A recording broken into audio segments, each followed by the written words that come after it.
I'm still fly, I'm sky high, and I dare anybody to try and cut my wings. I'm still pulling out the phantom, and these haters can't stand them, nigga. I'm still doing. Welcome back to Turn on the Jets TV, episode 4, where we do this every time we say welcome back to Turn on the Jets.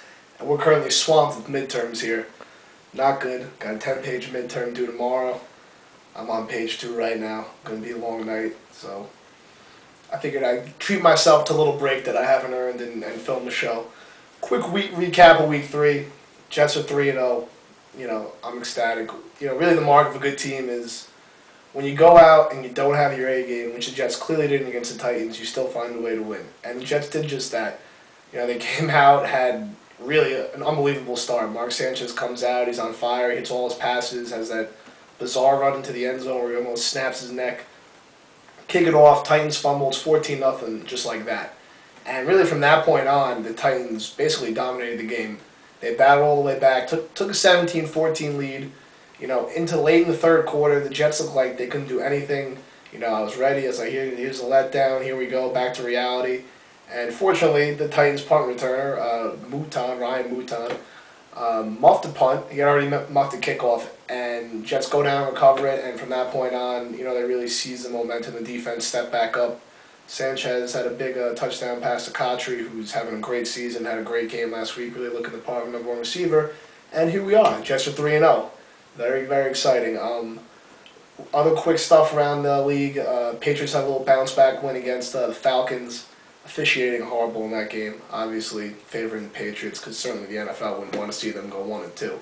We'll see if the officiating could save them against Baltimore this week, since even though they're playing at home again, it seems like the Patriots get 12 home games every year. I don't know. That's what it feels like to me. It's ridiculous.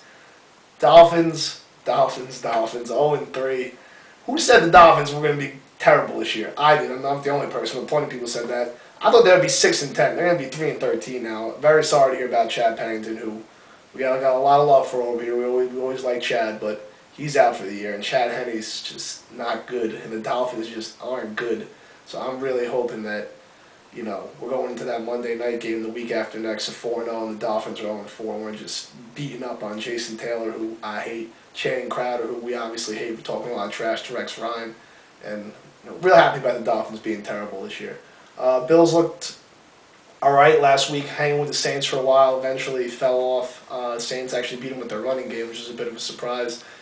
You know, the Bills have Terrell Owens and Lee Evans, and you have to decide to throw them the football. You have to talk to Trent Edwards about that. I don't know why.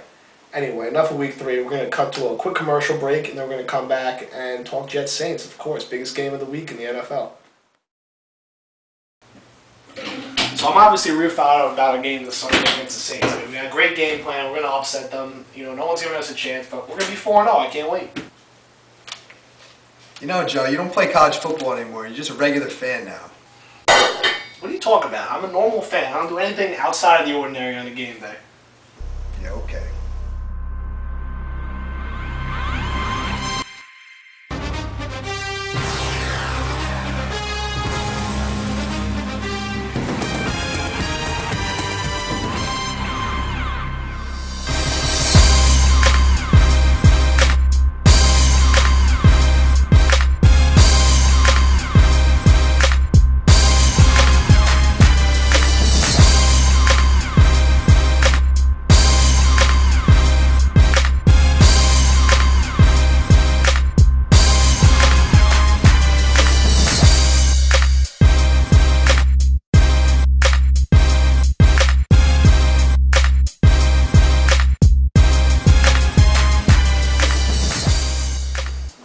What are you doing, man? It's Saturday.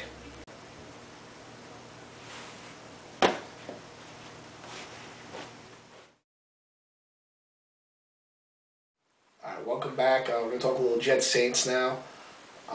Instead of the normal format, you know, I've been doing all this stuff about, you know, my midterms on political press conferences and political media, so I figured we'd throw it open and have a press conference today instead of just me talking about the game. So I'm going to be opening the forum to questions about the Jets Saints game and answering them. So we'll start with you behind the camera. Question 1 about Jets Saints. Yeah, what do the Jets need to do on offense to win? The Jets are going to have to get back to running the football to win on Sunday. You know, if you really take away those two big runs Thomas Jones had week 1 against the Texans in the fourth quarter, he's averaging about 2 yards a carry, which certainly is not good. The Jets are going to have to get back to getting Thomas Jones and Leon Washington their combined 40 touches, whether it's running the ball or catching short passes and screens out of the backfield, to keep New Orleans' offense off the field and keep the pressure off Mark Sanchez. Got to get Thomas Jones back up over 4 yards a carry. Leon Washington's way overdue to break a long run. You know, hopefully that will come this week. Okay, moving on. I will take another one also from you back over there.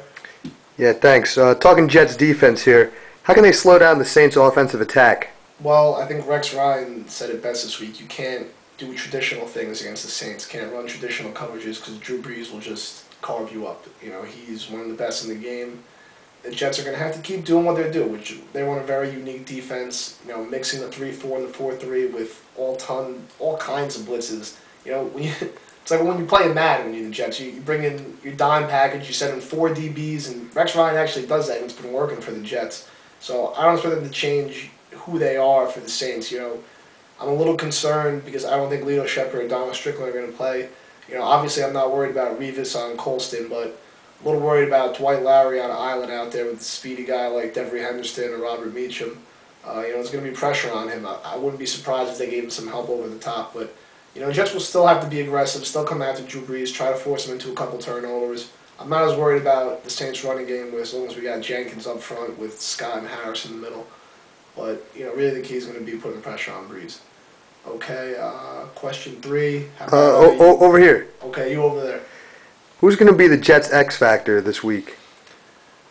This week, as it usually is, I'm going to say Leon Washington is going to be the Jets' X factor. Now, if you've been following the site, you know, me and my friend Dan, we made a hobby of fighting about football our entire lives. Had a huge fight in the offseason about who was better, Reggie Bush or Leon Washington.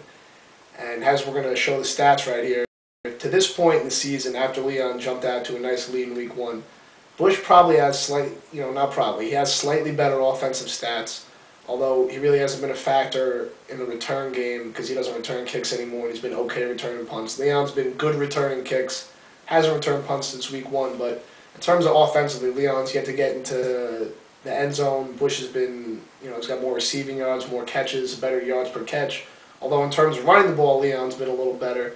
He still hasn't gotten in the end zone yet, or still hasn't ripped off a big run, so I'm looking for Leon Washington to have his breakout game this week, get way ahead of Reggie Bush, and make me look very smart in my argument with Dan. Question 4, we'll go with you over there with the Muhlenberg shirt on in honor of Mule's homecoming this weekend against Hawkins. Got to be excited about that. Yeah, also on that subject, you played wide receiver for the Mules in college. How many yards after the catch did you have? I always had a lot of yards to the catch. I was never that kind of receiver who was just going to catch the ball and go down or, you know, fall when he didn't have to. I was always I was like Jericho Cotchery out there running after the catch. You know, that was me in college. So I'm glad you asked that question. I'm glad I got to talk about that. Okay. One more follow-up question. Okay. Last question, then. You know, I got to write this midterm. Okay. Prediction for the game.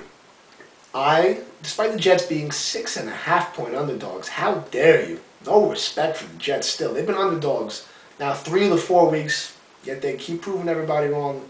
I'm not betting against them like I did when I picked New England to win week 2. The Jets are going into the Superdome behind a strong defensive effort, a resurgent running game with Thomas Jones and Leon Washington, a few big plays from Mark Sanchez. The Jets are going to walk away with a 27-21 victory, move to 4-0, head into Miami Monday night to beat down on the horrible Dolphins. I can't wait.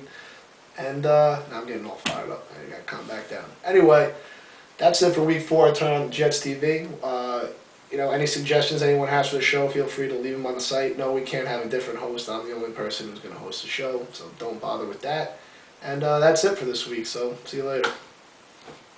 I'm the man in my city, they demand me. Nigga, I rep for my city like a football team. I'm fly like the New York Jets be in the G5. 2 9s on me like Wayne Gretzky. I'm still fly.